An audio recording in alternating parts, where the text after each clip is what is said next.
সুপ্রিয় দর্শক শ্রোতা, সবাইকে শুভেচ্ছা। আমাদের অতিথি আমাদের প্রিয় একজন মানুষ, শফিকুর রহমান অনু। তিনি নিউজিল্যান্ডের অকল্যান্ড থেকে কথা বলছেন এবং আওয়ামী লীগের অন্তঃপ্রাণ একজন মানুষ। সেই এই যে আজকের যে সামাজিক যোগাযোগ মাধ্যম, এসব মাধ্যমের আগে ইয়াহু মেসেঞ্জার, ইয়াহু আইডি নানা ভাবে উনি তখন থেকেই কাজ করছেন। তিনি প্রকৌশলী এবং তিনি তৃতীয়বারের মতো হজ করেছেন এবার। তার সাথে হজের পরে এই প্রথম আমরা কথা বলছি। আসসালামু আলাইকুম অনু ভাই, আপনি কেমন আছেন? ওয়ালাইকুম আসসালাম। ধন্যবাদ বাড়ি ভাই, এবং ধন্যবাদ আপনার বা ফজলু বাড়ি খবরের আমার প্রিয় শ্রোতা এবং পৃষ্ঠপোষকদের। অনু ভাই, আপনি তো সংগ্রামী একটা মানুষ।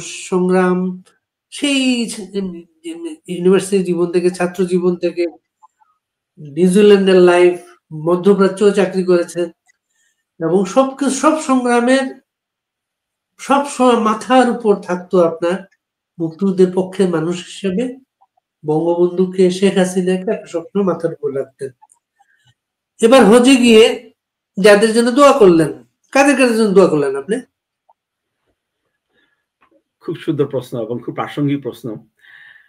আমি আপনি সঠিক বলেছেন, আমি এবার তৃতীয়বার মতো হজ করে এসেছি।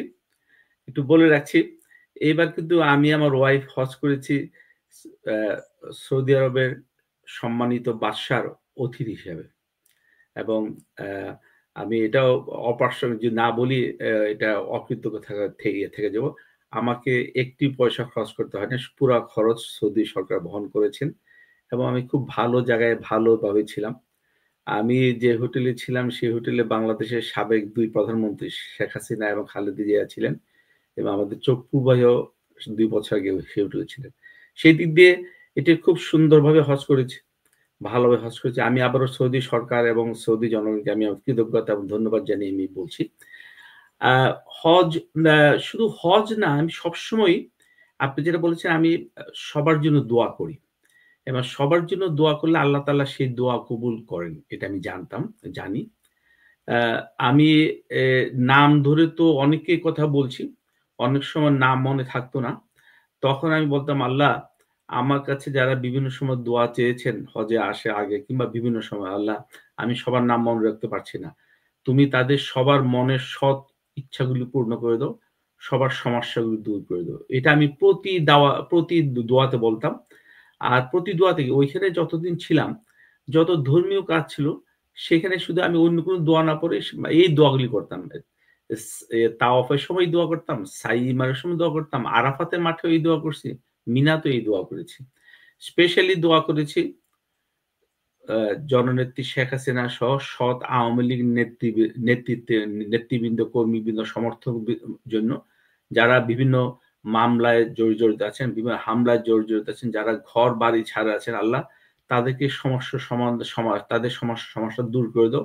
তাদেরকে সম্মান ইজ্জতের সাথে প্রতিষ্ঠিত করো, এবং এও দোয়া করেছি, আল্লাহ এই জালিম ইউনূস সরকার, যে নাকি সুদের সাথে সারা জীবন জড়িত ছিল, যে নাকি একজন সমকামী সমর্থক, আল্লাহ তুমিই বলছো তাদেরকে তুমি চরম শাস্তি দিবে। আল্লাহ এই জালিম সরকার যেন পদচ্যুত হয়, গদিচ্যুত হয়ে তাড়াতাড়ি শেখ হাসিনার নেতৃত্বে সৎ মানুষের একটি ভালো সরকার প্রতিষ্ঠা করো, যাতে বাংলাদেশ এবং বাঙালি জাতি উপকৃত হয়। এই দোয়াটি আমি সবসময় তখনও করেছি, এখনো করি। আর সব্বার জন্য আমি দোয়া করি। আমার দোয়াতে একটা সবসময় থাকে, আমি বলি, আল্লাহ আদম আলাইহিস সালাম থেকে শুরু করে আজ পর্যন্ত যত নবী, পয়গম্বর, মুমিন, মুসলমান জীবিত আছে, যারা মারা গিয়েছেন, তাদেরকে সবাইকে তুমি মাফ করে দাও। আমি এইটা করি। আর ব্যক্তিগতভাবে অনেকের জন্য করেছি, যাদের যখনই মনে খেয়াল আছে তার নামটা আমি নিয়ে দোয়া করেছি। তাই আমি ব্যক্তিগত দেশে আমি আপনি যেটা বলেছেন, আমি সংগ্রাম করিনি। আমি ছাত্র রাজনীতি করতাম ওই একটাই উদ্দেশ্য যে ছাত্র জীবনে ছাত্র রাজনীতি করা কিন্তু নিজের হয়ে অন্যের বনে মোষ তাড়ানো। আমরা বুয়েটে থাকতে আমি টিউশনি নির্বাচন আগে কিংবা ছাত্রলীগের সম্মেলনের আগে আমি ১ মাস ২ মাস টিউশনি করে এই টাকা পয়সা দিয়ে আমি এই ছাত্রলীগের নির্বাচনী কার্যক্রম কিংবা ছাত্রলীগের দলীয় কার্যক্রম চালাতাম। আর এছাড়া পড়াশোনা তো ডিস্টার্ব হইতো, সময় হইতো। আমার মনের মধ্যে এই একটা বিশ্বাস ছিল। আমি দেখে এসেছি এবং বিশ্বাস করি। মানুষের জন্য কাজ করলে উপরিওয়ালা, আমাদের ভাষায় আল্লাহ, অন্য ধর্মের আ যারা আছেন তাদের দৃষ্টিতে অন্য একজন, এই উপরিওয়ালা তার মঙ্গল করবেন করবেন। আমি একটা খুব সামান্য মানুষ। আপনি আমাকে দেখেছেন, জানেন। আমি দেখতে শুনতে ভালো না, কথা আপনার মতো তুতলামি অভ্যাস আছে। তারপর আল্লাহ আমাকে যে সম্মান, ইজ্জত যা দিয়েছেন, তা আমি মোটেই যোগ্য ছিলাম না। কিন্তু এটা দিয়েছেন এই কারণে যে, আমি ছোটবেলা থেকেই মানুষের উপকার করার চেষ্টা করি। আমি এবং এটি বিশ্বাস করি, আমি যদি করি আল্লাহ আমাকে দিবেন। যার উপকার করেছি তার মাধ্যমে না দিলেও আল্লাহ অন্যভাবে আমাকে দিবেন। তাই আমি হজের সময় এবার গিয়ে বেশিরভাগ সময় করেছি। আমি যেটা বলেছি সবার জন্য দোয়া করেছি। বিশেষ করে খাস করে জননেত্রী শেখ হাসিনা সহ সৎ আওয়ামী লীগের নেতা, কর্মী, সমর্থকদের জন্য আমি বিশেষভাবে দোয়া করেছি। অনু আর ভাই, আমরা আপনাকে চিনি, দীর্ঘদিন ধরে চিনি। আমি একটু ব্যক্তিগত স্মৃতি রোমন্থন করি। 2007 এ আমি নিউজিল্যান্ডে গেলাম, অকল্যান্ডে গেলাম। সেদিন কোরবানি ঈদের রাত ছিল এবং আমি খুব অবাক হয়ে দেখছিলাম যে অনেক রাত পর্যন্ত প্রবাসী বাংলাদেশিরা আপনার বাসায় আসছেন, ঈদের মাংস দিয়ে খাচ্ছেন। মানে আমি অন্যরকম, ঈদের দিন আপনি খামারে গিয়ে তখন কুরবানি দিতেন এবং এই পুরা কুরবানির আয়োজনটা ছিল প্রবাসী বাংলাদেশিদের নিয়ে। এটা খুবই একটা বিষয় ছিল। প্লাস হচ্ছে বিভিন্ন সময়ে বাংলাদেশের ক্রিকেট টিম যখন নিউজিল্যান্ডে গিয়েছে, অকল্যান্ডে গিয়েছে, আপনার আপনার বাড়িতে তো তারা অবশ্যই তারা অতিথি ছিল। আমি অকল্যান্ডে একবার বাংলাদেশ টিমকে আপনার বাসায় যে খেতে দেখলাম, আমি তাদের যে এত খাওয়া দাওয়া দেখে আমি চিন্তা করলাম এই ছেলেরা খেলবে কিভাবে। মানে খাবারটা অনেকদিন পরে পারিবারিক খাবার পেয়ে তাদের যে বিষয়টা আছে।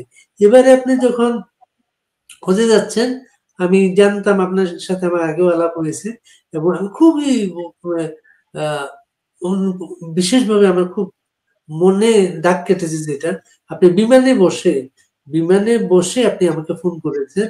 আমার কাছ থেকে আপনি ওবায়দুল কাদেরের নাম্বার চেয়েছেন, ওবায়দুল কাদের সাথে কথা বলেছেন।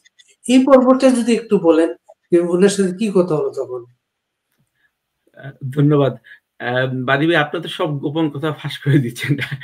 আ তো আমি যা করি, যা বলি সত্য বলি এবং এটা প্রকাশ করতে কোনো দ্বিধা নাই। তবে এটা ব্যক্তি প্রচারণা হয়ে যাচ্ছে না অনেকটা। আপনি যেটা বলেছেন ঈদের সময় আমি এটা কোরবানি দেই এখানে শুধু ১-২ টা জিনিসের জন্য। আমার ছেলেদের শেখানোর জন্য যে কোরবানি এটা মুসলমানদের জন্য। আর এখানে অনেকে যারা সিঙ্গেল থাকেন কিংবা থাকেন তারা কোরবানি দেন না। আমার বাসায় আপনি যেটা বলেছেন, আমার ওয়াইফ এই ব্যাপারে আমার ওয়াইফকেও আমি কৃতিত্ব দিতে চাই। এই মহিলাটা অনেক আজীবন কষ্ট করে গেছে, রান্না-বান্না করে গেছে। তা তো এইজন্য এটা তৃপ্তি পাই। আর আমি আবার একটা বিশ্বাস করি। আমার বাসায় যারা খায় এটা কিন্তু আমি খাওয়াচ্ছি না। এটা তাদেরই খাবার, তাদেরই রিজিক আল্লাহ তাআলা আমার মাধ্যমে দিচ্ছেন। তার জন্য এটা দিয়ে আমি আমি আমার আমার বাবা-মাকে দেখেছি, আমার ফ্যামিলিতে দেখেছি। এটা এবং আমি এটা বিশ্বাস করি এবং মানুষকে খাওয়াতে আমি কোনো কার্পণ্য বোধ করি না। আমার আরেকটি কথা আপনার কাছে আপনার ঘটনা মনে হচ্ছে।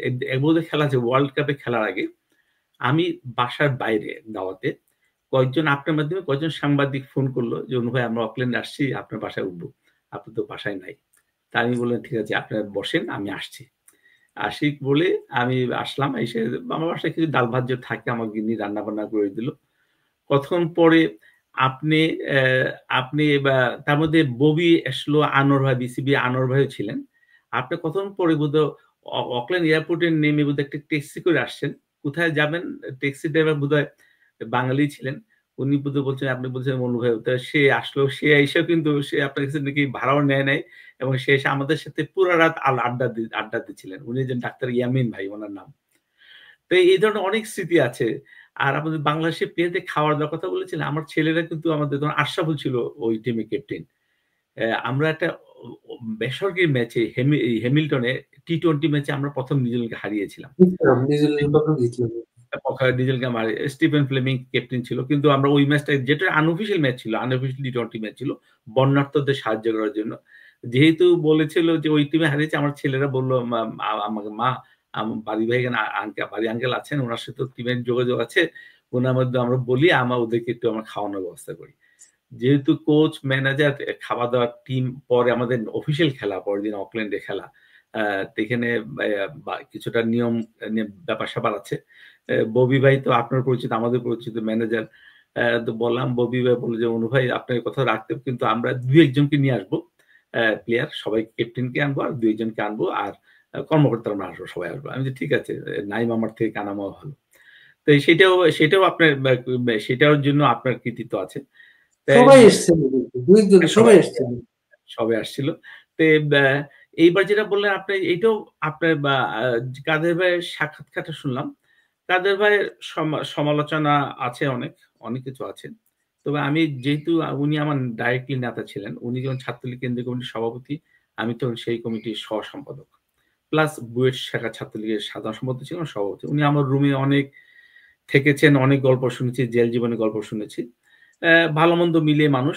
তবুও আমি উনাকে শ্রদ্ধা করি এই কারণে যে উনি অনেকগুলি ভালো কাজ করেন। খারাপ কাজ তো থাকবেই। আমার আপনার সবারই কিছু খারাপ দিকগুলো আছে। আমি শুধু খারাপ দিকগুলো উল্লেখ করে যদি আমি কি বলি, কাদের ভাইকে কয়েকটা জিনিসের জন্য বলি যে পদ্মা সেতু আমাদের বাংলাদেশের জন্য একটি উল্লেখযোগ্য সেতু।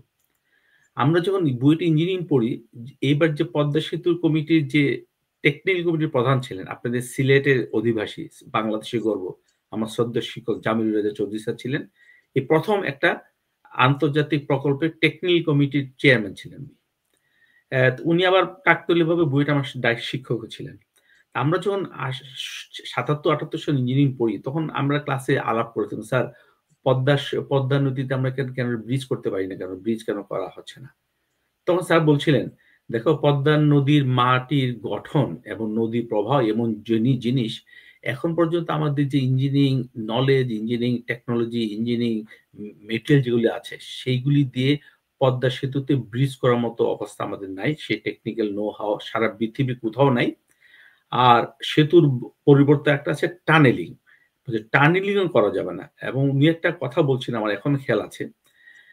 পদ্মা নদীতে স্কাউরিং ডেপথ বলে একটা, স্কাউরিং ডেপথ যেহেতু টেকনিক্যাল শব্দ, স্কাউরিং ডেপথ হচ্ছে একেক বর্ষায় পদ্মা নদীর তলদেশ ক্ষয়প্রাপ্ত হয়। এটাকে বলে স্কাউরিং ডেপথ।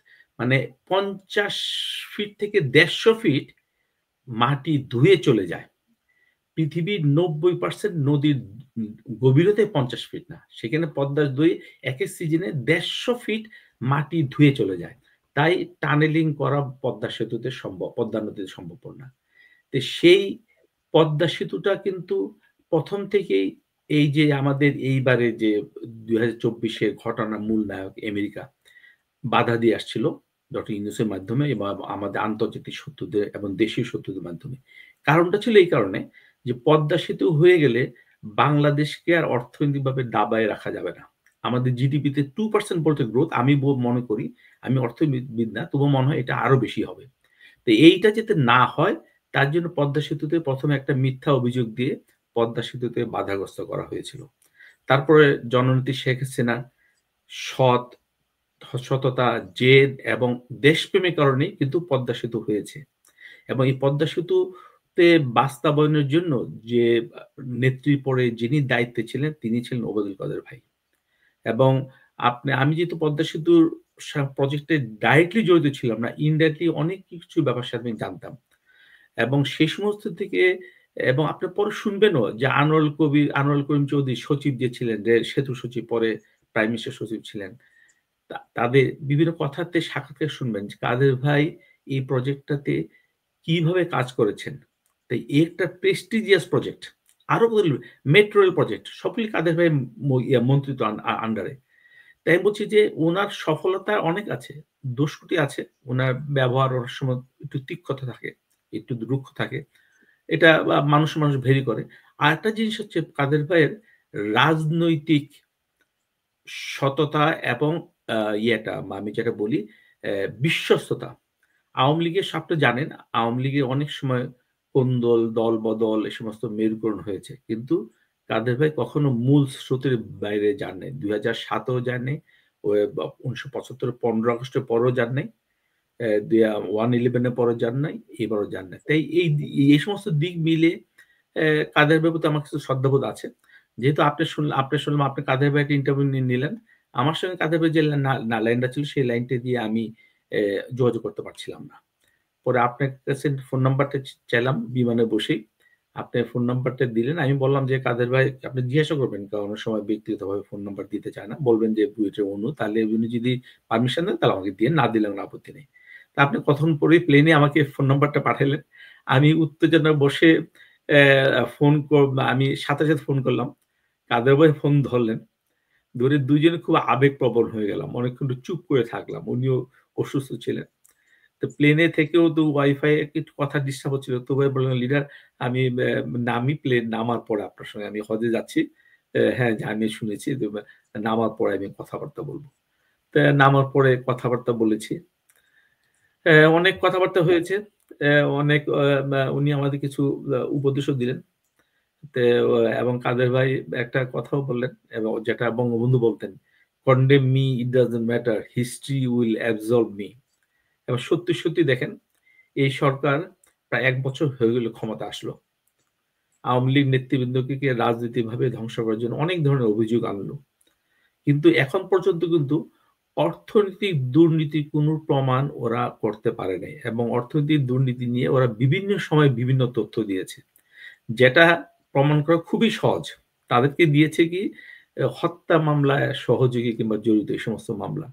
শেখ হাসিনার বিরুদ্ধে ১ম একটা মামলা রায় হয়েছে কি আদালত অবমাননার রায়।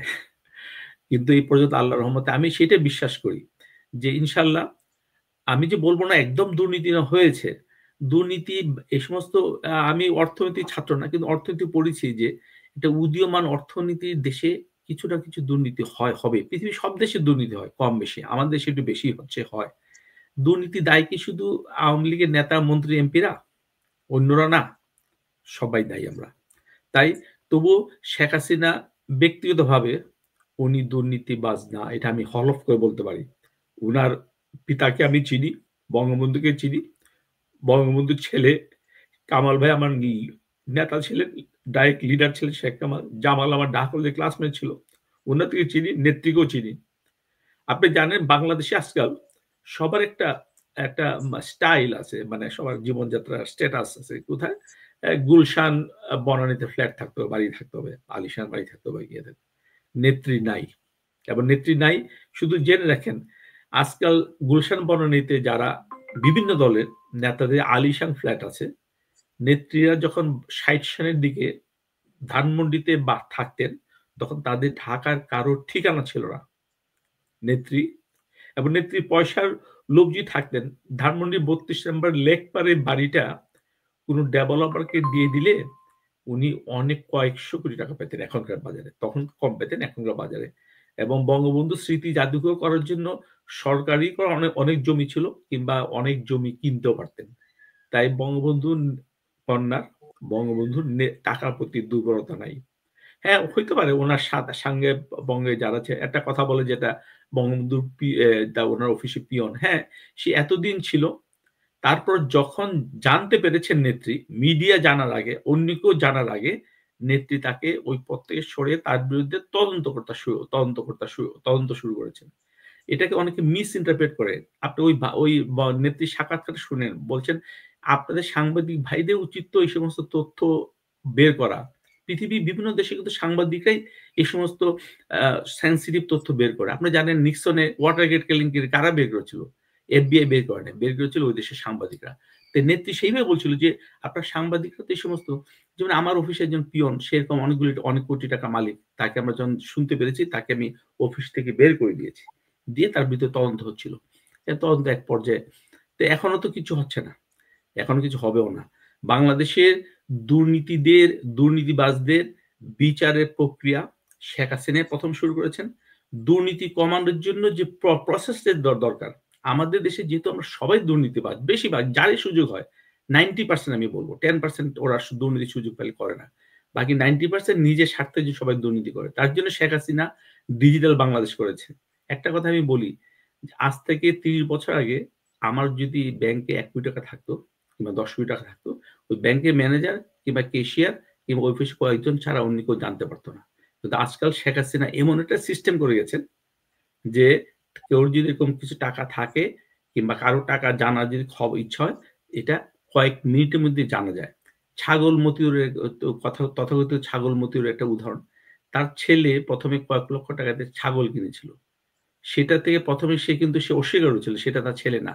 তারপর মিডিয়া বিভিন্নভাবে তথ্য প্রযুক্তি এই সমস্ত সুবিধার কারণে বের হলো যে তার ছেলে এটা এবং এই সমস্ত কিছু। তাই আমি বললাম যে শেখ হাসিনার দুর্নীতি প্রমাণ, শেখ হাসিনা আওয়ামী লীগের নেতাদের দুর্নীতির প্রমাণ যদি থাকতো এতদিনে বের খুব বা মা গুরুত্বপূর্ণ একটা পয়েন্ট ভাই, খুব গুরুত্বপূর্ণ একটা পয়েন্ট। এই ৫ই আগস্টের পরে কয়েকটা মাস গোয়েন্দা সংস্থা যে মিডিয়াকে যে তথ্য দিত সবাই বড় বড় করে লিখতো সেটা, কিন্তু এগুলোর কোনো ফলো আপ নেই। বরঞ্চ আজকে ১ বছরের মাথায় এসে এই যে এই ক্ষমতাসীন দল যেটা কিংস পার্টি, যেটা এনসিপির বিভিন্ন স্তরের নেতাদের নামে যে বিশাল বিশাল তথ্যগুলো বেরিয়ে আসছে, তারাই মূলত ১ বছরের মাথায় পুরো একটা দুর্নীতিবাজ একটা গোষ্ঠীতে পরিণত হয়েছে। যারা পরিবর্তনের কথা বলেছিল, যারা নতুন বন্দোবস্তের কথা বলেছিল, এখন দেখা যাচ্ছে তার বাবা, একজনের বাবা দুর্নীতির গডফাদার, একজনের বাবা এক একটা এলাকা নিয়ন্ত্রণ করছেন। সেটা তো পরিষ্কার। অনু ভাই, আপনার কাছে আরেকটা জিনিস জানতে চাবো যে এই যে মনে করেন ১ বছরে ১ বছরে আপনি আওয়ামী লীগের উত্থান কি দেখেন, নতুন উত্থান, না আওয়ামী লীগ আবার নিচের দিকে চলে গেল? ধন্যবাদ। অবশ্যই উত্থান দেখি। আপনি এই আমার তো বয়স আপনার থেকে বেশি। আমি তো ৭৫ এর পরে তো প্রত্যক্ষভাবে ছাত্র রাজনীতি করি তখন। আমি তখন মাত্র বুয়েটে ৭৫ এ ১৯৭৫ সালে বঙ্গবন্ধু মারা গেলেন ১৫ই আগস্ট। আমি ২১ আগস্ট বুয়েটে এই অ্যাডমিশন টেস্ট দিলাম। ৫ই সেপ্টেম্বর আমি রেজাল্ট পেলাম যে আমি বুয়েটে চান্স পেয়েছি। এবং বুয়েটে আসার পরে আমি ঢাকা কলেজ ছাত্রলীগের সঙ্গে জড়িত ছিলাম, ছাত্র সংসদে ছিলাম, ছাত্রলীগের সহকারী সাধারণ সম্পাদক ছিলাম, প্রত্যক্ষ ছাত্র রাজনীতি করতাম। বুয়েটে এসেও আমি ১ম আমরা কয়েকজন মিলে আমাদের কয়েকজন বন্ধু-বান্ধব ২-৩ জন মতো সিনিয়র পেয়েছিলাম। দিয়ে প্রত্যক্ষ ছাত্র রাজনীতি করেছি। তখনকার যে অবস্থা ছিল, অ্যা আ এখনকার অবস্থা আ তার থেকেও খারাপ। কিছু দিকে খারাপ, কিছু দিকে ভালো। এখন যেমন আওয়ামী লীগের নেতাদের প্রতি যেভাবে বাড়ি-ঘর, অফিস আদালত যেভাবে ধ্বংস করে দেওয়া হচ্ছে, গুঁড়িয়ে দেওয়া হচ্ছে। ইভেন ছাত্রলীগের নেতাদেরকে পরীক্ষা দিতে দিচ্ছে না, ইউনিভার্সিটি দিচ্ছে না। সেটা কিন্তু ১৯৭৫ সালের পরে আওয়ামী লীগের নেতাদের বিচক্ষণতার কারণে এই জিয়া রহমান সরকারের এই রোষনলটা গিয়ে পড়ে জাসদের উপর এবং কমিউনিস্ট পার্টির উপর। এবং কিন্তু এখন যে অ্যাডভান্টেজটা আছে, যেমন কাদের ভাইয়ের সাথে কথা বলতে পারতেছি, অনেক নেতাদের সাথে কথা বলতে পারতেছি। আমরা গ্রুপ মিটিং করতে পারতেছি। কিন্তু ৭৫ পরে আমাদের সেটা সম্ভবপর ছিল না। তাই সব মিলিয়ে তখন আওয়ামী লীগ এ ঘুরে দাঁড়িয়েছে। এবং আপনাকে একটা তথ্য দেই, আওয়ামী লীগের মূল সংগঠন কিন্তু ছাত্রলীগ। ছাত্রলীগের মধ্যে আওয়ামী লীগ শক্তিশালী হয়। এবং তার জন্য কিন্তু এই সরকার ১ম এ ছাত্রলীগকে ব্যান করেছে। অ্যা আপনাকে আমার বিশ্বাস অনেক দূর এগিয়ে যাচ্ছে। তবে সময় তো লাগবে। যেহেতু ১ নাম্বার আ ১৫ বছর একটা দেশ ক্ষমতায় থাকলে বাঙালিদের চরিত্র তো আছে। আমাদের বাঙালির চরিত্র তো আমরা আমরা খুব অকৃতজ্ঞ, অসহিষ্ণু, লোভী এবং আমরা অতীতকে খুব তাড়াতাড়ি ভুলে যাই। পৃথিবীর সব দেশে একমাত্র বোধহয় পশ্চিমবঙ্গের জ্যোতি বসু সরকার বোধহয় ২৫ বছর ছিলেন। আর চায়না এই সময় এই সমস্ত কমিউনিস্ট দেশগুলো। এছাড়া কোন দেশে কিন্তু এই লাগাতার ১৫ বছর একটি দল ক্ষমতায় থাকে না। তারপর কিছু ভুল হয়েছে। আর ভুলের থেকে আওয়ামী লীগ কর্মীদের মধ্যেই কিছুটা আ দ্বিধা-দ্বন্দ্ব সৃষ্টি হয়েছিল। ধরলাম ফজলু বারী ভাই আওয়ামী লীগের কর্মী, আমি আওয়ামী লীগের। আমার অনেক কিছু হয়ে গেছে, বারী ভাই কিছু হইল না। তো আমি বলি, ঠিক আছে, আমার তো কিছু হইল না। অনু ভাই হয়েছে, অনু ভাই মরুক, অনু ভাই সবকিছু করুক, অনু ভাই সবকিছু করুক। এইভাবে একটা আ আমাদের মধ্যে একটা দ্বন্দ্ব সৃষ্টি হয়েছিল। তারপরেও প্রতিপক্ষের আমাদের বাঙালি যারা নিরপেক্ষ কিংবা যারা আমি বলব ফ্লোটিং ভোট, তারাও বোধহয় ভেবেছিল যে বোধহয় এত মিডিয়াতে এত অপপ্রচার হচ্ছে বোধহয় সত্য। আর ভাবছিল বোধহয় ইউনূস একটা নরেট লোবেল এবং বিশ্বে এত সুনাম আছে, সে বোধহয় অর্থনীতিবিদ, অর্থনীতি শিক্ষকের মতো দেশটাকে শেখ হাসিনা থেকে আরো ভালো জিনিস দিয়ে, কিন্তু না। রাষ্ট্র চালানো এত সহজ না। ১ বছরের মধ্যেই এম এটা ১ বছর লাগে না, আরো আগেই প্রমাণিত হয়ে গেছে। তবে আমি যেটা বলছি এইজন্য উত্থান হয়েছে। তবে যেহেতু বললাম যে একটা ক্ষোভ তো ছিল। অবশ্যই আওয়ামী লীগ ক্ষমতাচ্যুত হয়েছে একটা আ গণবিক্ষোভের মুখে। তো এই বিক্ষোভটাতে অনেক মানুষ বুঝে বা না বুঝে, কিছু লোক তো আছে যারা অবশ্যই তারা ডিটারমাইন্ড, তারা যারা এখনো বাংলাদেশের অস্তিত্ব স্বীকার করতে চায় না। বাংলাদেশের প্রবৃদ্ধি উন্নতি তো ওরা মানতেই পারে না। ওদের গায়ে জ্বালা লাগে। যখন বাংলাদেশের উন্নতি দেখে ওদের গায়ে জ্বালা লাগে। তো সে মানে তাদের ছাড়াও কিছু সাধারণ ফ্লোটিং ভোট আমরা যাবো, যারা একবার বিএনপি দিকে যায়, যারা আওয়ামী লীগের দিকে যায়, এই ধরনের জাতীয় পার্টির দিকে যায়। তারাও একটা পোরশন ভাবছিল যে না, শেখ হাসিনা বোধহয় অনেক বদনাম শোনা যাচ্ছে। ঠিক আছে, শেখ হাসিনা বদলে অন্য একজন আসুন, দেখা যাক কি হয়। কিন্তু বাঙালিদের এই মোহ ভেঙে গেছে এবং সময় লাগবে ইনশাল্লাহ। এবং এইটাও দরকার ছিল। আমি বিশ্বাস করি বাড়ি ভাই, আমি জানি, অনেকে বলবে আপনি তো একটু বিদেশে আছেন, সেফ যাচ্ছেন জন্য। আমি চাই বাঙালি আরো ২-৩ বছর এভাবে কষ্ট করুক, বুঝুক যে শেখ হাসিনার মতো একটা ভালো দেশ নেতৃত্বকে আমরা কিভাবে অপমানের সাথে দেশকে বিতাড়িত করেছি। আপনি দেখবেন আমাদের জিডিপি ও বলছিল 3.3, কালকে দেখলাম এটা বলবে 3 হয়ে যাবে। আমাদের সব জায়গায় আমাদের বাজেট কম, আমাদের নতুন কাজ হচ্ছে না, আমাদের যোগাযোগ ব্যবস্থা উন্নতি হচ্ছে না, আমাদের লেখাপড়ার আপনি দেখেন এই গত কয়েক মাস যাবত লেখাপড়ার কি অবস্থা? লেখাপড়াই হচ্ছে না। ছাত্ররা পরীক্ষা না দিয়ে ১ম প্রমোশন পেয়েছে। এখন পরীক্ষা দেয় না। ওরা কিছু হইলে আজকাল ছাত্ররা হয়ে গেছে নেতা। ওরা ১ম এ করত বৈষম্য বিরোধী, তারা দেশ শাসন করবে। এখন কি দেখতে পাচ্ছি? এই ছোকরা ছেলেরা কোটি, কোটি টাকার মালিক। আরো বের হবে। শেখ হাসিনার যে সিস্টেম, আমি যেটা গতবার শেষ করতে পারিনি। শেখ হাসিনা যে সিস্টেম তৈরি করে গেছেন দুর্নীতিটাকে রোধ করার জন্য, সেই সিস্টেমের বদৌলতে শেখ হাসিনা এবং আওয়ামী লীগের অনেক নেতার জীবন নিষ্পাপ প্রমাণিত হবে। ঠিক তেমনি এই যে যারা এত বড়, বড় কথা বলছিল, তারাই প্রমাণিত হবে। আপনাদের আমি বলছি যে টাকা-পয়সা যেটা শেখ হাসিনা কিংবা আওয়ামী লীগের মন্ত্রীরা এত কোটি, কোটি টাকা যদি ডলার চুরি করে থাকতো, টাকা-পয়সাগুলি তো এত কোটি, কোটি ডলার তো হাতে, হাতে আসবে না। ব্যাংকের মাধ্যমে কিনতে হবে। ব্যাংকের মাধ্যমে টাকাগুলি দিতে হবে।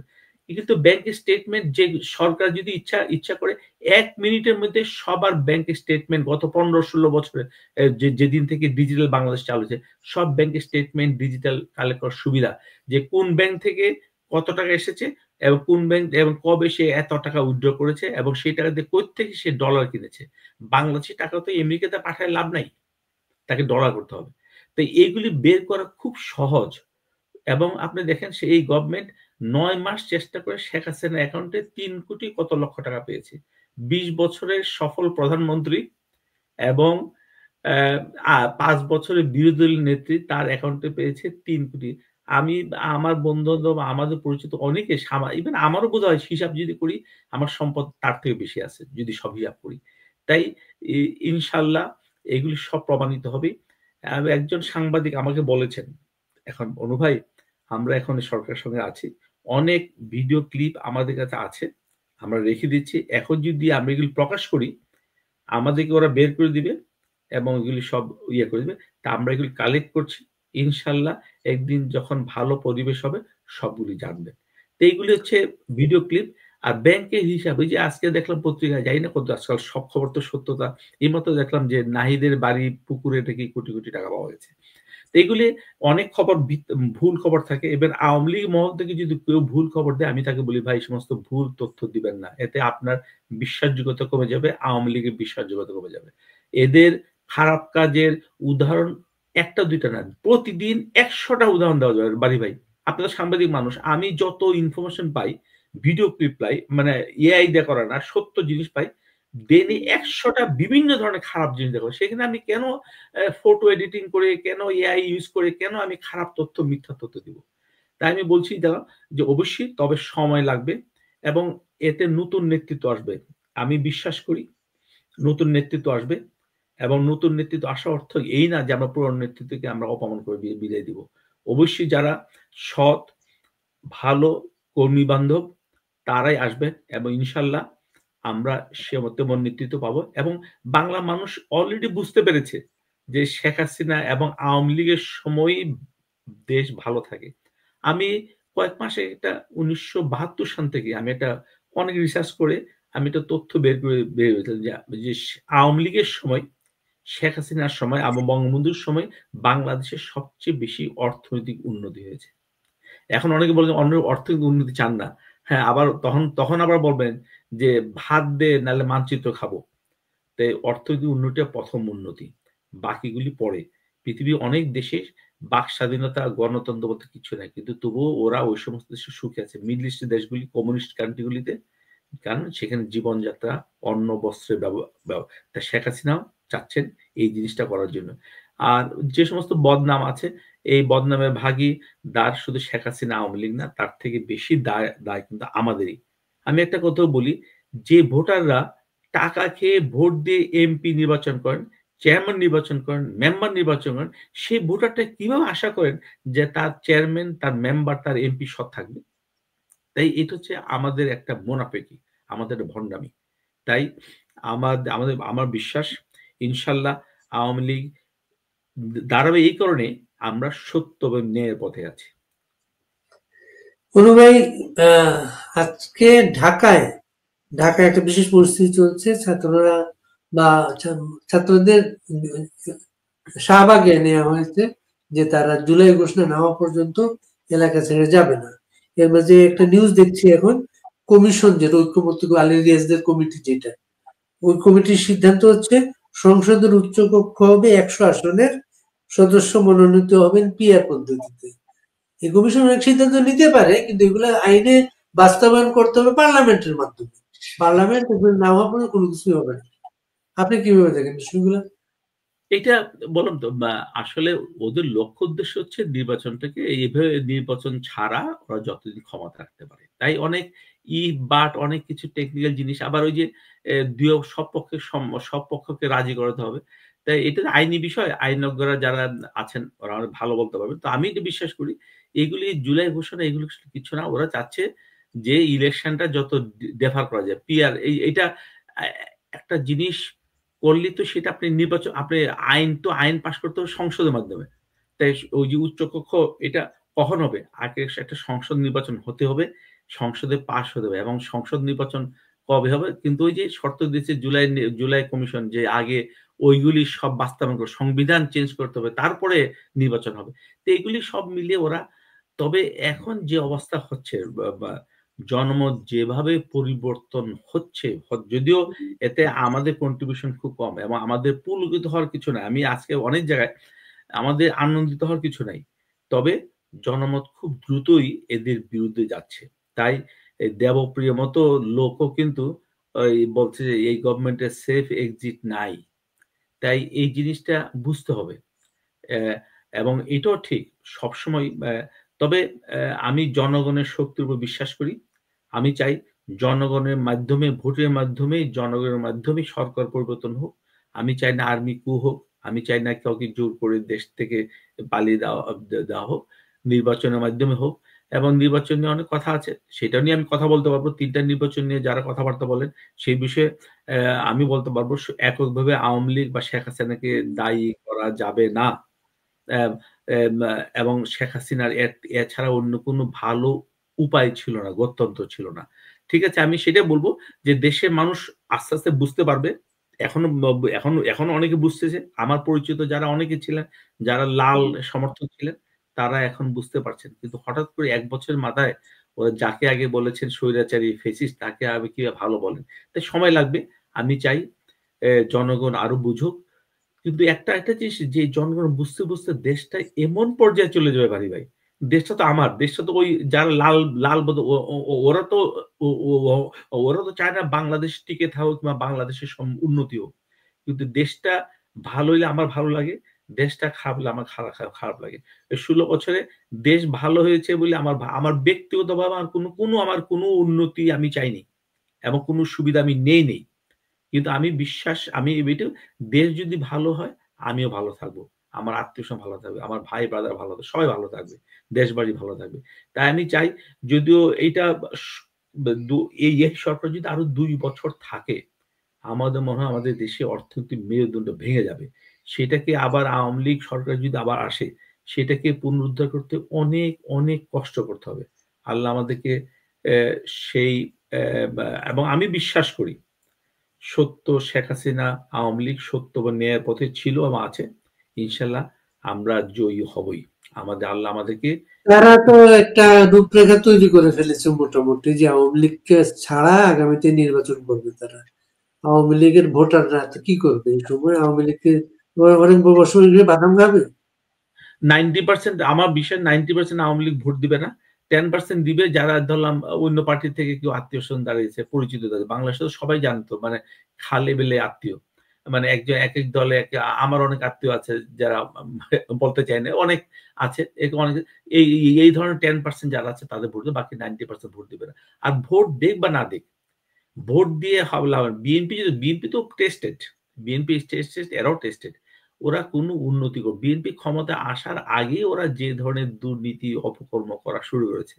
ক্ষমতায় যাওয়ার পরে কি করবে না করবে আল্লাহই জানে। তা আমি তো অনেক সময় চ্যালেঞ্জ দিয়ে বলি, আসেন নিউজিল্যান্ডে আমি যে আছি, নিউজিল্যান্ডে আমরা যারা বঙ্গবন্ধুকে আওয়ামী লীগ সমর্থক, তাদের নেতা কর্মীদের অবস্থান, চরিত্র দেখেন। আর অন্যদের চরিত্র দেখেন। দেশে যারা আছেন, আমি আমার কমিউনিটি ইঞ্জিনিয়ার যারা আছেন বলি, আসো আমাদের যারা আওয়ামী লীগ মাইন্ডেড ইঞ্জিনিয়ার যারা আছেন কিংবা আওয়ামী লীগ মাইন্ডেড ইঞ্জিনিয়ার নেতা যারা আছেন তাদের অবস্থা দেখো, আর বিএনপি মাইন্ডেড কিংবা জামাত মাইন্ডেড ইঞ্জিনিয়ার অবস্থা দেখো। আমি গেলে 1:1 আমরা তুলনা করতে, হ্যাঁ আমাদের মধ্যে অবশ্যই খারাপ আছে, আমি বলি না আমরা সব 100% ভালো।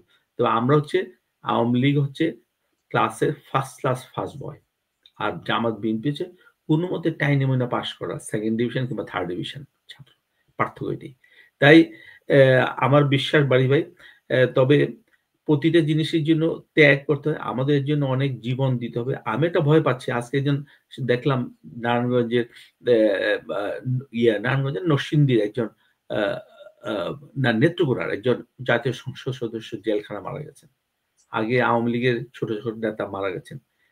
আমার মেরে ভয় ফেলা হচ্ছে মেরে এগুলি নেত্রকোনায় সব মেরে এইগুলি পরবর্তীতে এদের প্ল্যান হচ্ছে, এখন যারা ক্ষমতায় ওদের প্ল্যান হচ্ছে কয়েক লক্ষ আওয়ামী লীগ নেতা কর্মীকে মারা। এবং ওরা ওরা ১ম জুডিশিয়াল কিলিং চেষ্টা করে, যদি এতদিন ক্ষমতা থাকতে পারে ফাঁসি দিয়ে মানে দড়ি করে কোনো কিছু না, বিচার রায় দিয়ে ফাঁসি বাস। কোনো আইনি ভিত্তি থাকবে না, কোনো কিছু থাকবে না। এগুলি প্রত্যেকটা মামলা আবার দেখবেন আল্লাহ যে বাঁচায় রাখে, প্রত্যেকটা মামলায় রিভিউ করে মিথ্যা প্রমাণিত হবে। যেমন কর্নেল তাহেরের হত্যার মামলা রিভিউ করে মিথ্যা প্রমাণিত হয়েছে। রিভিউ করে কোনো মিথ্যা জরুরি প্রমাণিত। অবস্থা বা অন্য কোনো পরিস্থিতি দেখেন দেশের? অ্যা আসলে মুশকিল হচ্ছে দেশটা, আমাদের দেশের মানুষের চরিত্র এত ভোলাটাইল, মানে এত লোভী চরিত্র, মানে খুব প্রেডিক্ট করা মুশকিল যে এটা মানে তবে আমাদের দেশের শ্রেণীর চরিত্র বুঝতে হবে। আমাদের দেশের মানুষের চরিত্র বুঝতে হবে। মানে আমি ডান দিক বস্তুবাদের কারণেই পড়াশোনা দিয়েছি। আমাদের শ্রেণীর চরিত্রটা ভালো না। আমাদের একটু একটা পয়সা দিলে আমরা এইদিকে চলে যাই, আবার এইদিকে পয়সা দিলে অন্যদিকে চলে যাই। তো এই যে এই ধরনের আমাদের লোভের কারণে কি যে হয় বলা মুশকিল। আর আমাদের দেশে ইসলামী নেতৃবৃন্দ ওরা একটা খুব মিলিটেন্ট ফোর্স। কিন্তু আমি বিশ্বাস ওরা সব হচ্ছে ভণ্ড। নাইলে ইসলামী দলগুলি, বাংলাদেশের ৯৯ ইসলামী দল নেতাগুলি একজন সুদখোর, একজন সমকামী সমর্থককে কিভাবে সমর্থন করে আমি বুঝতে পারি না। আমি সত্যি বুঝতে পারি না যে কত বড় ভন্ড এবং মুনাফিক হইলে এরাই কিন্তু ২০১৩ সালে এই ডক্টর ইউনূসের প্রকাশ্যে সমকামিতা সমর্থন করেছে। মনে না। আমাদের যে এখন যে প্রধান বিচারপতি ইশতিয়াক সাহেবের ছেলে, উনি একজন সমকামী সমর্থক গোপনে। কিন্তু ডক্টর মোহাম্মদ ইউনূস তো প্রকাশ্যে বিবৃতি দিয়ে সমকামিতা সমর্থন করেছেন। সমকামিতা যারা কষ্ট তাদের পক্ষে অবস্থান নিয়েছে। তারপর উনি গ্রামীণ ব্যাংক দিয়ে লক্ষ মহিলাদেরকে জর্জরিত করেছেন। ইসলামের সুদের ব্যাপারে এই প্রমাণিত সুদীদের, প্রমাণিত মানে ইয়েদের বা সমকামী সমর্থকদের আমাদের ইসলামী দলের নেতারা যে কিভাবে সমর্থন করেন। তার জন্য ইসলামী দলের নেতারা ওরা যতই মিলিটেন্ট হোক, যতই ঐক্যবদ্ধ হোক, আমার বিশ্বাস ওরা কোনোদিন সফলকাম হবে না। আর নির্বাচনে এই নির্বাচনটা যেটা হবে ১৯৭৯ সালের নির্বাচনের মতোই, কিংবা কিংবা আ যা এ কিংবা এরশাদের ১৯৮৬ সালের নির্বাচনের মতোই হবে। এই নির্বাচনের কোনো গুরুত্ব থাকবে না। একটা নাম কস্ত নির্বাচন হবে। ইনশাআল্লাহ তবে এতদিন থাকতে পারবে না। এরশাদ কিংবা জিয়া রহমানের যে অবস্থা ছিল, এই সরকারের অবস্থা এত খারাপ। মানে এই যে মানে আইন আমার উপদেষ্টা আইন উপদেষ্টা সহ কয়েকজন উপদেষ্টা মানে অর্থনৈতিক অবস্থা। মানে এই যে আপনি বলেন কোটি টাকা ওরা চাঁদা নিচ্ছে। কেন নিচ্ছে? কিভাবে পাচ্ছে? কোন আইন কাজ উপদেষ্টা সহ কয়েকজন উপদেষ্টা ঘোষণা দিয়ে ফেলেছেন শেখ হাসিনাকে তারা ফাঁসি আগস্টে দেবেনই। ফাঁসি দিবে। ফাঁসি প্লাস আরেকদিকে মৃত্যুদণ্ড প্রাপ্ত আসামি যুদ্ধাপরাধী হিসেবে তাই খালাস দেওয়া হয়েছে। গতকালকে হ্যাঁ, একজন ব্লগার হত্যাকারীকে অভিজিৎ, জামিন দেওয়া অভিজিৎ। হয়েছে। হ্যাঁ, ও অভিজিৎ আমেরিকার প্রবাসী, সেটাও আমেরিকা দেখে না। তবে আমি বলছি এইটা বাংলাদেশে একটা মানে কমপ্লেক্স রাজনীতির ব্যাপার-স্যাপার। তবে মানে ওই যে আমেরিকার উদ্দেশ্য একটা, আর আমাদের দেশে এখন যারা আছে লাল বদলের উদ্দেশ্য আরেকটা। ২ উদ্দেশ্যের মধ্যে কিছুটা ওদের স্বার্থ মিল আছে। কিন্তু অনেক ক্ষেত্রে স্বার্থের মিল নাই। আর ওদের স্বার্থ তো হবে না, দুনিয়াতে ভূ-রাজনৈতিক পরিবেশ ওটাদের আছে। আমাদের বাংলাদেশে আমেরিকা একছত্রভাবে ছড়িঘর হবে, এটা চায়না সহ্য করবে না, ভারতও সহ্য করবে না। আবার তাই সবগুলি ব্যাপার-স্যাপার। আর ইন্ডিয়াও চাবে না ইন্ডিয়ার পাশে একটা অস্থিতিশীল একটা রাষ্ট্র থাকুক, যেখানে একটা সবসময় একটা পলিটিক্যাল chaos থাকবে, ইয়ে থাকবে। প্লাস এই সমস্ত পলিটিক্যাল chaos থাকলে কিন্তু ইন্ডিয়াতে বিভিন্ন জঙ্গি ইনফিলট্রেশন হবে। যেমন পাকিস্তানি বর্ডার, পশ্চিম পাকিস্তানের সাথে পশ্চিম পাকিস্তান মানে পাকিস্তানের সাথে ইন্ডিয়ার বর্ডার অনেক সিকিউর। আম বাংলাদেশ আপনার জানেন কিনা, ইন্ডিয়ান গভর্নমেন্ট অনেক আগে যে বাংলাদেশ থেকে গরু রপ্তানি মানে বন্ধ করে দিয়েছে। এটা কিন্তু করছে জিওটিজি করা যাবে। গভর্নমেন্ট টু গভর্নমেন্ট করা যাবে। এবং ইন্ডিয়া কিন্তু এখনো পৃথিবীর অনেক দেশে গরুর মাংস রপ্তানি করে। কিন্তু বাংলাদেশে রপ্তানি করে না। বর্ডার ট্রেডিং যেটা হইতো, প্রথমত যেকোনো বাংলাদেশের কারেন্সি স্বাধীন হওয়ার পর অনেক ৭০-৮০ দশকে কিন্তু বাংলাদেশে টাকা দিয়েও মানে বাটার সিস্টেমে গরু আদান-প্রদান হতো। তারপরে হইতো কি ইন্ডিয়ান কারেন্সি দিয়ে, যে চোরা কারবারির মাধ্যমে যেগুলো হইতো। এবং আপনি জানেন আমাদের এই যে ওয়েস্টার্ন বেল্টে কিন্তু বেশিরভাগ কিন্তু জামাতি দি কন্ট্রোল। যে বলেন যশোর বলেন, রাজশাহী বলেন, এই এই আত্রাই বলেন, এগুলি কিন্তু সেই বর্ডার গুলি কিন্তু, এবং সেইখানে কিন্তু আপনি জানেন কিনা ১০-১৫ বছর আগে পাকিস্তানি সিকিউরিটি প্রিন্টিং প্রেস থেকে বিলিয়ন ইন্ডিয়ান রুপি ছাপিয়ে ইন্ডিয়াতে প্রবেশ করানো হতো। তার মধ্যে একটা ছিল নেপাল, একটা ছিল বাংলাদেশ। তার জন্য কিন্তু আপনি জানেন কিনা মোদি গভর্নমেন্ট ১ম আসার পর, ক্ষমতা আসার পর্যন্ত যে ওদের হাই কারেন্সি নোট বাজেয়াপ্ত করে দিয়েছিল। এই কারণে যে টাকা জাল হয়, সব দেশে জাল হয়। কিন্তু এই যারা ক্রুড মেথডে করে তাদেরটা ধরা পড়া ইজি। কিন্তু একটা দেশের রাষ্ট্রীয় মানে গোপন ছাপাখানা, যেখান থেকে ওদের দেশে টাকশাল থেকে যখন আরেকটা দেশে টাকা ছাপানো হয়, এটা ধরা খুব মুশকিল অবস্থা হয়ে যায়। তার জন্যই এইজন্য আমার বিশ্বাস যে বাংলাদেশে যেটাই হবে ইনশাআল্লাহ আমি বিশ্বাস করি মঙ্গলের জন্য হবে। তবে এ এতে বা এতে এদের চরিত্র উন্মোচন হবে। আমি বাড়ি ভাই এটা বড় কথা। আমি ৫ই আগস্টের চেহারা দেখে বুঝে ফেলেছি যে বাংলাদেশে ভালো অবস্থা হবে না। যে দেশে মানুষ এভাবে ওপেনলি লুটপাট করে, শিক্ষিত মানুষ। একজন এফআরসিএস উচ্চশিক্ষিত ডাক্তার, সে একটা সুটকেস লুট একটা লুট করতেছে। আমি টুপিওয়ালা দাড়িওয়ালা করতে আমি এগুলি কথা বলছি। যেটা পরে পড়েছে সে একজন উচ্চ প্রশিক্ষণপ্রাপ্ত উচ্চ ডিগ্রি দিয়ে এমবিবিএস ডাক্তার। সে গণভবন থেকে একটা সুটকেস লুট করতেছে। আরেকটা এই লুট তথ্য করতে গিয়ে অনু ভাই এই লুট করতে গিয়ে না লাইভ দেখাচ্ছিল তো সবকিছু তো। লুট করতে গিয়ে আরেকটা জিনিস প্রতিষ্ঠিত হলো, গণভবনে কোনো দামি জিনিসপত্র ছিল না। শেখ ইয়েস, হাসিনা জীবনযাপন খুব সাধারণ জীবনযাপন করত শেখ হাসিনা। ইয়েস। শুধু এইটা না। আমি এটা শেষ করে এটা প্রসঙ্গে বলতে একটা মজার তথ্য দিচ্ছেন। আপনার শুধু ওই যে আপনি জানেন রানী হামিদ বাংলাদেশের গর্ব, দাবায় চ্যাম্পিয়ন ছিলেন বেশ কয়েকবার। তার বাবা ছিলেন লেফটেন্যান্ট কর্নেল হামিদ, জিয়া রহমান সাহেবের মানে সহপাঠী। ৭৫ সনে ঢাকা আছে মিলিটারি ক্যাম্পের প্রধান ছিলেন। তার ছেলে কায়সার হামিদ বাংলাদেশের জাতীয় দলের ক্যাপ্টেন। বাংলাদেশ এটা অন্যতম জনপ্রিয় দল মোহামেডান ক্লাবের ক্যাপ্টেন ছিল। সে তার বউ বাচ্চা নিয়ে ৫ই আগস্টের মতো দিনে লুট করতে গেছে বা মানে গণভবনে। আপনি চিন্তা করতে হবে আমাদের নৈতিক অধঃপতন কতদূর নিচে নেমেছে। আর একটা কথা যেটা বলছেন গণভবনে, হ্যাঁ, দেখেন আল্লাহর মায়ের বাইরে এই গণভবন যদি লুটপাট না করতো, তাহলে কিন্তু এই ইউনিস গভর্নমেন্ট অনেক সাজাতে পারত। কিছু ডলার-টলার নিয়ে ভল বানিয়ে দেখায় দিয়ে, এই দেখো শেখ হাসিনার এই গোপন কক্ষে এত লাখ ডলার, এত কোটি ডলার, এত সোনা দানা সবকিছু আছে। যেহেতু সবকিছু লুটপাট করে সবকিছু এই মুহূর্তে একটা জায়গা নাই যে লুটপাট করে নাই এবং তেমন কিছুই পায় নাই। এই মান আল্লাহ রাখবেই। এটা আপনি বললেন তো, আপনি মানে চিন্তা নূহ আলাইহিস সালামের নৌকা ঘটনা যেমন ঘটছে, আল্লাহ তাআলা মান রাখবেনই। কিছু অন্যায় করছিল শেখ হাসিনা, তার শাস্তি এখন ভোগ করছে। ইনশাআল্লাহ। ইনশাআল্লাহ আমি বিশ্বাস করি। অনু ভাই, আমি সারা বাংলাদেশে আমি গ্রাসরুট লেভেলে ছাত্রলীগ, আওয়ামী লীগের নেতাকর্মীদের ইন্টারভিউ করার চেষ্টা করি এই ফোরামের প্রায় চেষ্টা করি আর কি। ওই ফোরাম ইন্টারভিউ করতে গিয়ে আমি দেখি এদের সাথে না শেখ হাসিনার সরাসরি একটা সম্পর্ক। উনি ফোনে কথা বলেন তাদের সাথে। আমাকে কোনো ছেলে বলে আমার সাথে ৩ বার কথা হয়েছে, কোনো ছেলে বলে আমার সাথে ৪ বার কথা হয়েছে। এই দলটাকে তিনি ক্ষমতায় এনেছিলেন, এই দলটাকে তিনি ক্ষমতায় ধরে রেখেছিলেন, আবার এই দলটাকে তিনি একা টেনে নিয়ে যাচ্ছেন। কি দেখেন আওয়ামী লীগের ভবিষ্যৎ? অবশ্যই এটাই বলুন, এটাই বলছে, এইটাই আওয়ামী লীগ হচ্ছে, আওয়ামী লীগের মূল বৈশিষ্ট্য হচ্ছে এটাই। যে দেখেন কোন মুসলিম লীগ শেষ হয়ে গেছে, পিডিপি শেষ হয়ে গেছে, জাতীয় পার্টি শেষ হয়ে যাচ্ছে, কিন্তু আওয়ামী লীগ শেষ হয় নাই। এই কারণে আওয়ামী লীগের কর্মী নির্ভর। আরেকটা হচ্ছে ওই গরিব মানুষের দল। আওয়ামী লীগ কিন্তু গরিব মানুষের দল। বঙ্গবন্ধু, শেখ হাসিনা কিন্তু গরিব মানুষদের কাজ করতো। শেখ হাসিনা অবদান কথা কি বলবো? এই যে ৪৫ লক্ষ গরিব গৃহহীন মানুষকে উনি ঘর বানিয়ে দিয়েছেন। চিন্তা করা যায়। ঘর দিয়েছেন, ১০% জমি দিয়েছেন। এটা কোনো নিউজিল্যান্ডের জনসংখ্যা হচ্ছে ৫০ লক্ষ। এই আর ৩৫ লক্ষ লোককে উনি ঘর বানিয়ে দিয়েছেন। চিন্তা করা যায়? মানে আমি বলছি এই যে উনি শেখ হাসিনা গরিব মানুষদের জন্য মেট্রো রেল, ধনী গরিবদের বাহন, রেল লাইন গরিবদের বাহন। এইগুলি তো বঙ্গবন্ধু বলতেন, বঙ্গবন্ধু গরিবদের জন্য ভাবতেন, শেখ হাসিনা গরিবদের, হ্যাঁ কিছু ধনী লোক তো হবেই, ব্যবসা বাণিজ্য যারা করবে ইয়ে করবে ধনী হবে, কিন্তু টার্গেট হচ্ছে সাধারণ মানুষ, এবং এর জন্য সাধারণ মানুষ বুঝতে পারছে এবং বুঝবে।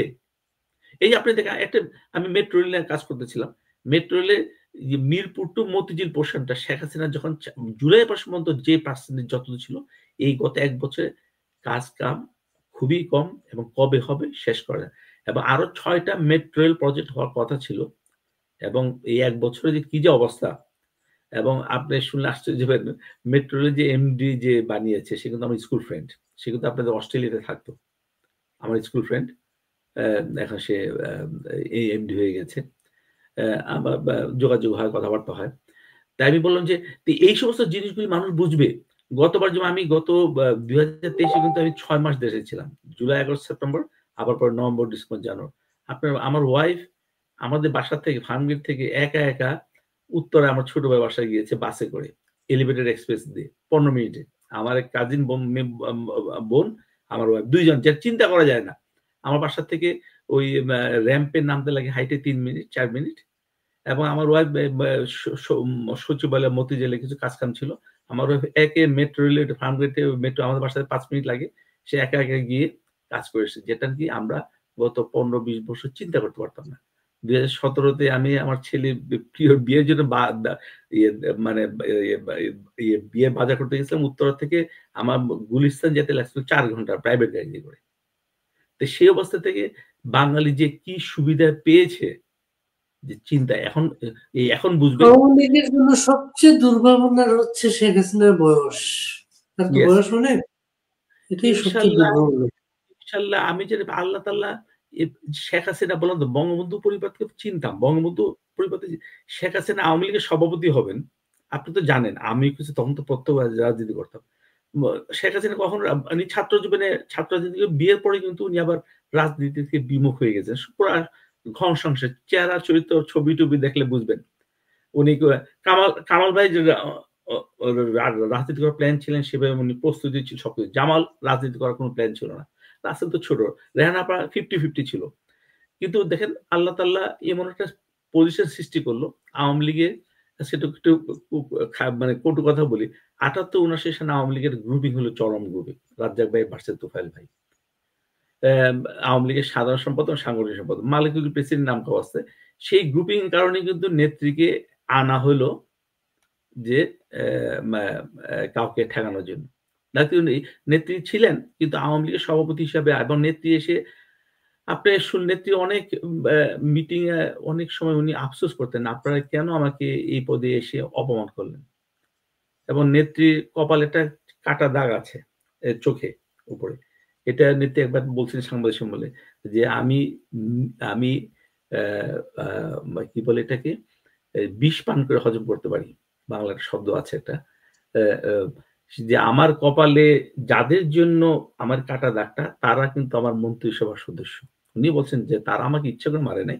একটা দ্বন্দ্ব মিটাতে গিয়ে আমার উপর পড়েছে। তাই আমার বিশ্বাস নেত্রী আল্লাহ বাঁচায় রাখবেন এবং নেত্রী যে এখনো আমার বয়স ৬৮ বছর, আমি অনেক কিছু পারি। নেত্রী এই ৭৮ বছরে বসে কিভাবে যে করেন আল্লাহ, আল্লাহ সবকিছু মালিক আল্লাহ তাআলা। আমি উনার বিশ্বাস করি ভয়েস উনার ভয়েস আমরা শুনি। মানে এত প্রাঞ্জল একটা কোনো সে যে এত বড় ঝড় সামাল দিয়ে যাচ্ছে তার ভয়েসে কোনো প্রমাণ নাই। ঠিক আগের মতো কথা বলে কিন্তু।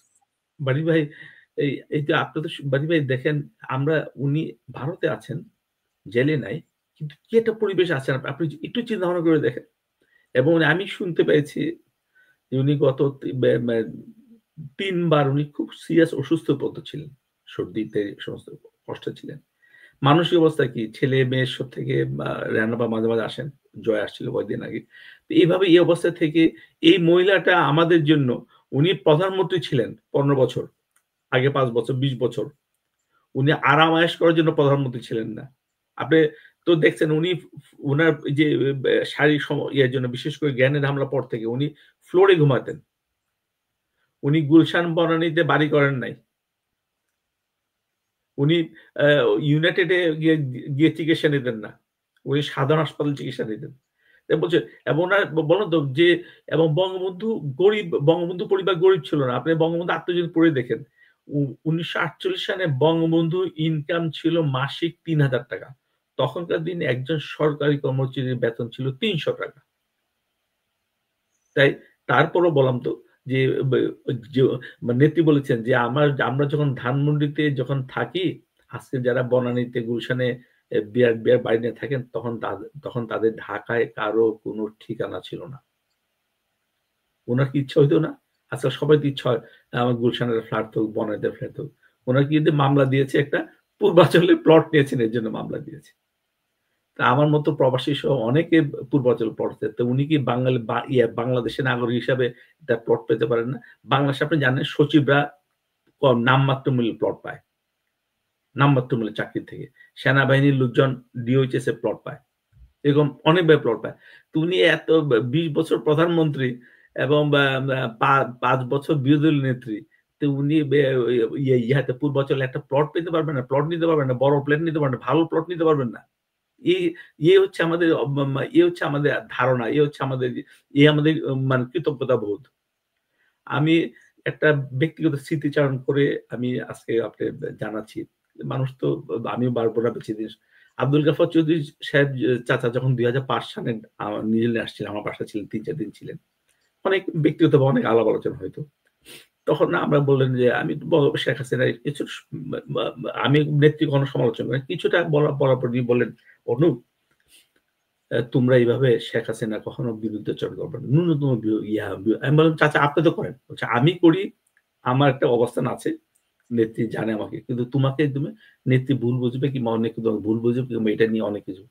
শুধু একটা কথা জেনে রাখো, এই মহিলাটা ইচ্ছা করলে তোমাদের চেয়ে অনেক ভালো অবস্থায় বিদেশি মাইগ্রেন্ট থাকতে পারত। তার হাসব্যান্ড ছিল একজন প্রখ্যাত বৈজ্ঞানিক। ডক্টর ওয়াজেদ মিয়ার লেখা বই বিশ্বের বিভিন্ন দেশে পাঠ্য সেই ইলেক্ট্রোম্যাগনেটিক্স উপর বই, ওয়াজেদ মিয়ার বই, লিখিত বই অনেক দেশে পড়ানো হয়। এবং তাকে কিন্তু খালেদা জিয়াও কিন্তু তার আমলে অ্যাটমিক এনার্জি কমিশনের চেয়ারম্যান বানাতে বাধ্য হয়েছিলেন। তো সেই লোকটা ইচ্ছা করলে পৃথিবীর অনেক দেশে তোমাদের চেয়ে ভালো অবস্থায় মাইগ্রেন্ট হয়ে থাকতে পারতেন, আরামে থাকতে পারতেন। এবং সেই মহিলাটা যে জাতি তার মা, বাবা, ভাই-বোন সবাইকে হত্যা করেছে নির্মমভাবে, অন্যায়ভাবে, তারপরও নিজের সবকিছু বিসর্জন দিয়ে ছেলেদেরকে একা, একা বাইরে পাঠিয়ে দিয়ে, রেহানা আপার কাছে পাঠিয়ে দিয়ে, নৈনিতালে পাঠিয়ে দিয়ে এ দেশের মানুষের জন্য আপনি তো তখন শেখ হাসিনার সংবাদ পাবেন। আপনার তো আরো অনেক, অনেক স্মৃতি আছে। অনেক, অনেক স্মৃতি আছে।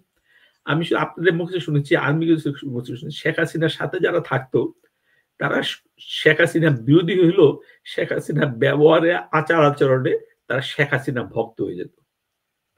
আমি কয়েকজনকে জানি সিপাহি ওরা ওই যে আপনি যে একজন আর্মি অফিসার ২১ গ্রেনেড হামলায় মারা গিয়েছিল তার কথা চিন্তা ভাবনা করে দেখেন। He has given his life for Sheikh Hasina. তাই এই যে বলছি যে এই মানুষটাকে আমরা অপমান করে দেশ থেকে বিতাড়িত করছি। এই জন্য আমাদের বাঙালি জাতিকে একটা শাস্তি ভোগ করতে হবে।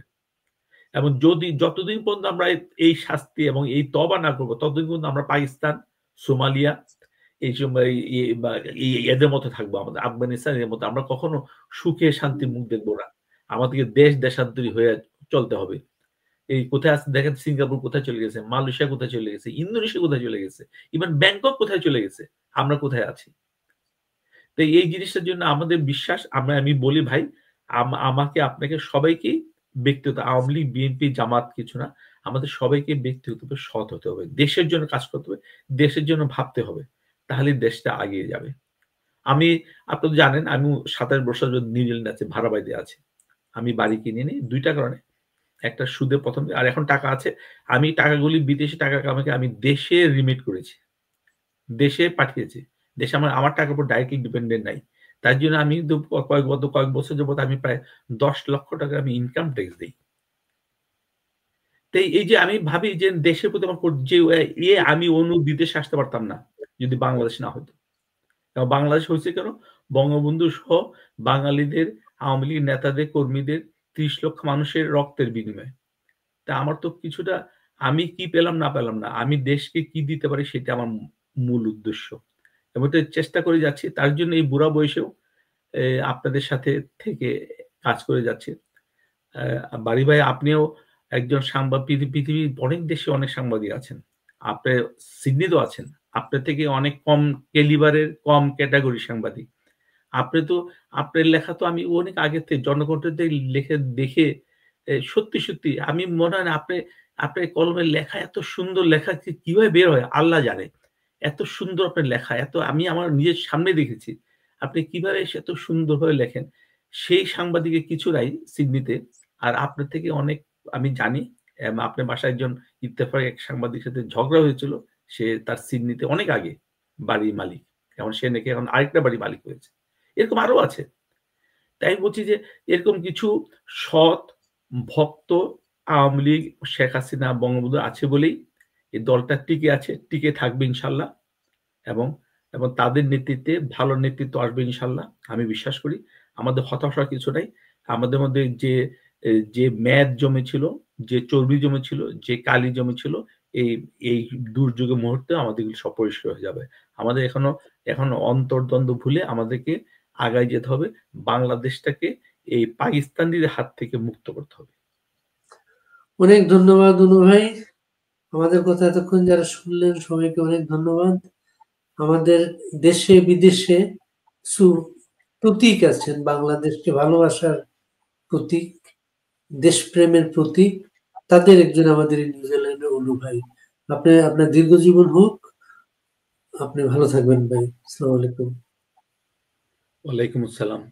ধন্যবাদ আপনাকে আবার আমাকে কথা বলার সুযোগ দেওয়ার জন্য, এবং আপনার চ্যানেল মানুষ শুনুক, সত্য জিনিস জানুক, এবং আপনার মতো সৎ এবং সাহসী সাংবাদিক বাংলাদেশে তৈরি হোক, এই দোয়া করি আমি।